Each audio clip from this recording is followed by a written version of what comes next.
नालंदा जिले में शनिवार की शाम फिर माहौल बिगड़ गया। पहाड़पुरा और खासगंज इलाके में दो गुट आपस में भिड़ गए। दोनों गुटों में जमकर मारपीट और गोलीबारी हुई। हम लोग को गोली पूरा वहाँ पर चला है, बहुत आबादी था सर। अच्छा। बहुत गोली चल रहा था सर, हद से ज्यादा गोली चल रहा था सर। उसमें गोली भी लगा है? हाँ सर, कितने हमको को? गोली लगा सर। जबकि खासगंज में एक रिटायर्ड प्रोफेसर को गोली लग गई, जिनका इलाज चल रहा है। हिंसक झड़प के दौरान एक पुलिस वाला भी जख्मी बताया जा रहा है। गोलीबारी की घटना के बाद जिला प्रशासन ने बिहार शरीफ शहरी क्षेत्र में धारा 144 हटाकर कर्फ्यू लगा दिया है। हम लोग शांति बहाल किए हुए हैं और सभी दोषियों को चिन्हित करके कार्रवाई की। अभी पूरे शहर में फ्लैग मार्च निकाला गया है ताकि जो डिस्टर्बिंग लोग हैं, जो शांति भंग करना चाहते हैं, उनको एक संदेश मिले। 27 अरेस्टिंग हो चुकी है, फिर लगातार छापेमारी की जाएगी। नालंदा में इंटरनेट सेवा बंद कर दी गई है। शुक्रवार को हुए बवाल के मामले में पुलिस ने 27 उपद्रवियों को गिरफ्तार किया है, जबकि कुल 8 मामले दर्ज किए गए हैं। बिहार के सासाराम में शनिवार को भी 2 जगहों पर झड़प हो गई, जिसमें 2 लोग घायल हो गए हैं। शुक्रवार को यहां पर रामनवमी की शोभा यात्रा के दौरान हिंसा हुई थी। शनिवार को भी रोहतास जिले के सासाराम में 2 जगहों पर झड़प हुई। सासाराम के शहजलाल पीर के पास 2 पक्षों में फिर हुई झड़प के दौरान गोलीबारी की भी खबर है। मारपीट के दौरान 10 साल का एक बच्चा जख्मी हो गया। पुलिस लगातार हिंसा प्रभावित इलाकों में गश्त कर रही है। डीएम ने शहर के सभी सरकारी और प्राइवेट स्कूलों को 4 अप्रैल तक बंद रखने का निर्देश दिया है। प्रशासन लोगों से अफवाह पर ध्यान नहीं देने की अपील कर रहा है। मैं पुलिस अधीक्षक रोहतास आप समस्त जिला वासियों से अपील करता हूं कि आप किसी भी तरह की अफवाह पर ध्यान न दें। स्थिति पूर्णतः सामान्य है। शहर में शांति समिति की बैठक के बाद पुलिस प्रशासन और दोनों समुदायों के लोगों की ओर से सद्भावना रैली निकाली गई। सासाराम में शुक्रवार को हुई हिंसा मामले में 26 उपद्रवी गिरफ्तार किए गए हैं। सासाराम में एक जगह बम विस्फोट की भी खबर है। विस्फोट स्थल से एक स्कूटी भी बरामद हुई है। बिहार के अलग अलग हिस्सों में उपद्रव की खबरें आ रही हैं। साहिबगंज और मुंगेर में दुर्गा प्रतिमा विसर्जन के दौरान पथराव से यहां तनाव का माहौल है।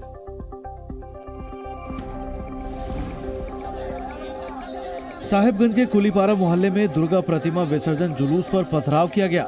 बताया जा रहा है कि जब जुलूस गंगा नदी में मूर्ति विसर्जन के लिए जा रहा था, उसी दौरान जुलूस पर अचानक पथराव किया गया, जिसके बाद माहौल पूरी तरह से तनावग्रस्त हो गया। इस पथराव में एक पुलिसकर्मी भी जख्मी हो गया है। खबर मिलते ही पुलिस प्रशासन के अधिकारी मौके पर पहुंचे और सुरक्षा के बीच मूर्ति विसर्जन कराया गया। वहीं मुंगेर के गढ़ीरामपुर गांव में दुर्गा प्रतिमा विसर्जन के दौरान 2 गांवों के लोगों में भिड़ंत हो गई। मामला इतना बिगड़ गया कि दोनों ओर से पत्थरबाजी भी की गई। आरोप है कि किसी ने मां दुर्गा की प्रतिमा पर पत्थर फेंक दिया था, जिसको लेकर विवाद शुरू हो गया।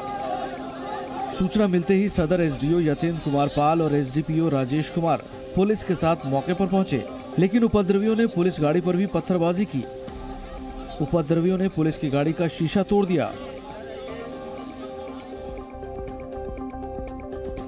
हिंसा के बीच गृह मंत्री अमित शाह 2 दिनों के बिहार दौरे पर हैं। शनिवार को पटना पहुंचने के बाद उन्होंने बीजेपी के नेताओं के साथ बैठक की। पटना पहुंचे गृह मंत्री अमित शाह का एयरपोर्ट पर बीजेपी नेताओं ने शानदार स्वागत किया, जिसके बाद शाह ने लोकसभा चुनाव 2024 की तैयारियों को लेकर पटना में बीजेपी के नेताओं के साथ मीटिंग की। आज अमित शाह पटना में एसएसपी मुख्यालय का भूमि पूजन करेंगे। उसके बाद वो नवादा जिले के हिसुआ जाएंगे, जहां वो एक जनसभा को संबोधित करेंगे। जबकि सासाराम में हिंसा की वजह से अमित शाह की रैली स्थगित कर दी गई है। गृह मंत्री आज रात ही दिल्ली वापस लौट जाएंगे। अमित शाह बहाना है, उनको रोकना है कि वहां का माहौल खराब है। आरजेडी ने कहा है कि गृह मंत्री को सुरक्षा की चिंता हो जाए तो इससे बड़ी हंसी की कोई दूसरी बात नहीं।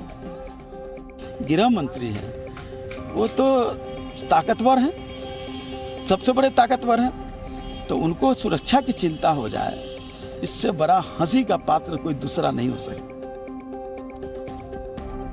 पश्चिम बंगाल के हावड़ा में भी रामनवमी के दिन हुई हिंसा के बाद इलाके में तनाव का माहौल है। लिहाजा अब भी हिंसा प्रभावित शिवपुर में धारा 144 लागू है।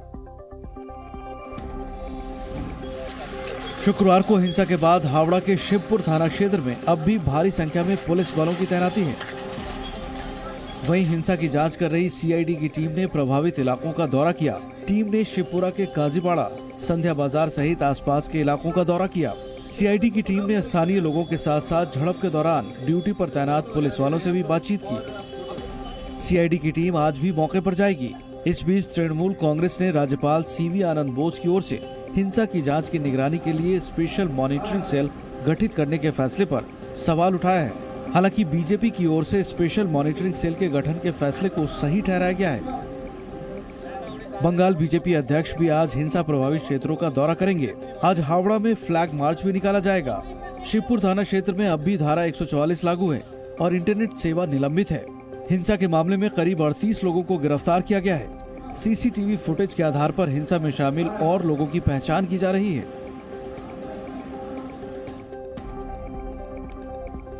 प्रधानमंत्री मोदी भोपाल में संयुक्त कमांडर सम्मेलन में शामिल हुए और इस दौरान उन्होंने सुरक्षा बलों की ऑपरेशन तैयारियों का जायजा भी लिया। पीएम मोदी ने भोपाल में संयुक्त कमांडर सम्मेलन के समापन सत्र के दौरान सशस्त्र बलों की सुरक्षा स्थिति और परिचालन तैयारियों की समीक्षा की। प्रधानमंत्री को सीडीएस जनरल अनिल चौहान ने सम्मेलन के दौरान हुई विभिन्न चर्चाओं के बारे में जानकारी दी। इस मौके पर पीएम ने राष्ट्र निर्माण में अहम भूमिका निभाने के लिए सशस्त्र बलों की सराहना की। प्रधानमंत्री ने सेना से नए और उभरते खतरों से निपटने के लिए तैयार रहने को कहा। भोपाल में एक सभा में पीएम मोदी ने इशारों में कांग्रेस पर निशाना साधा और कहा कि मेरी छवि धूमिल करने की सुपारी दी गई है। हमारे देश में कुछ लोग हैं जो 2014 के बाद से ही उन्होंने अपना संकल्प घोषित किया है, हम मोदी की छवि को धूमिल करके रहेंगे।